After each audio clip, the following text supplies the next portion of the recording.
Yo, listen up, here's the story about a little guy that lives in a blue world. And all day and all night and everything he sees is just blue. Like him, inside and outside. Blue his house with a blue little window and a blue Corvette. And everything is blue for him and himself and everybody around. Cause he ain't got nobody to listen to. Hi, and welcome to Hockey Talk. I'm John Smith, the SCHL Commissioner, and I'm here with GM Dave Humphrey, Atlanta Thrashers, and Trade Board Chairman of the SCHL. How you doing today, Dave? I'm not doing too bad. How about yourself?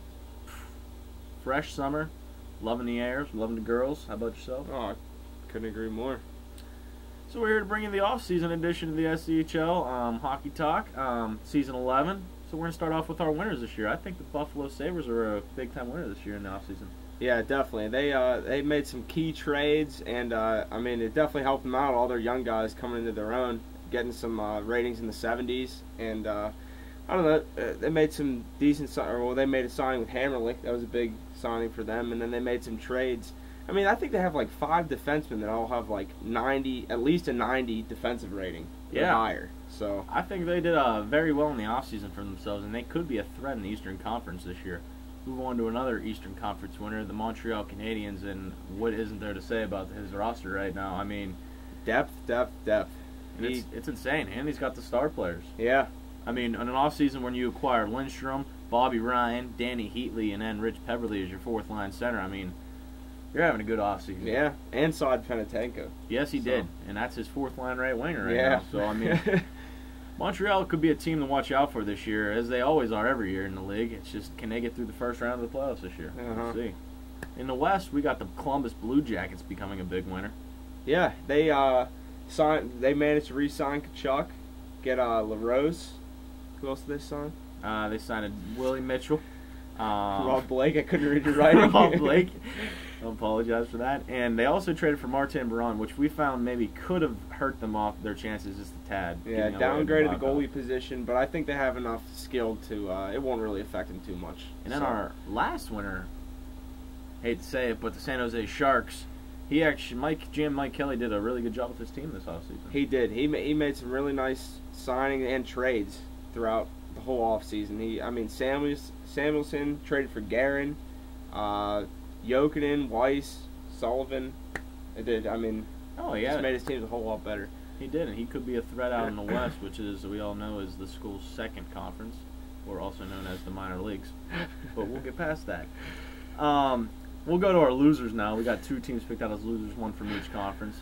Our loser for the Eastern Conference would have to be the Toronto Maple Leafs.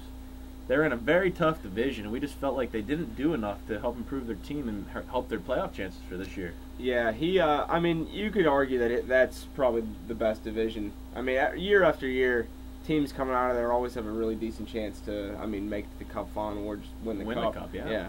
So, I mean, Matt, from the blue line back, he looks pretty good. It's just his depth up front is a little shaky. So, and compared to some of the teams in the division, like Montreal, powerhouse right now, Buffalo improved majorly. Ottawa Senators, Cobus is Cobus. Always a powerhouse in the school. Yeah. So we'll move on to the Western loser, and we feel that was our defending Cobus Cup champions, the Calgary Flames.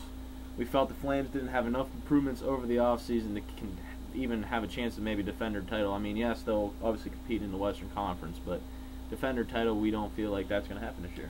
Yeah, I mean, they've managed to keep some guys on the roster, but they're just, the overall team depth, it just, I don't know, it doesn't seem like enough to win it. But then again, they won it with almost the same roster last year, so if you're in the West, anything can happen. And remember, their division always gives them an advantage.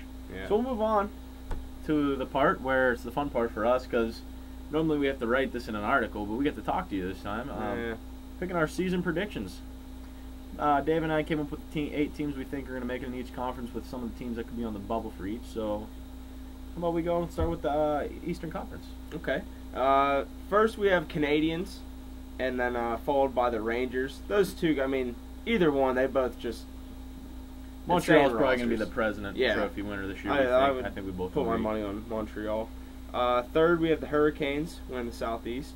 Followed by that, we have Capitals, and then the Thrashers, Senators, Devils, and then Our last spot, it was a tough conclusion to come to, but we ended up picking the Tampa Bay Lightning. yeah, Who GM surprisingly Dave Smith. missed it last year Right. for the first time ever, which was a fun. So that means the Leafs and the Sabres are on the bubble.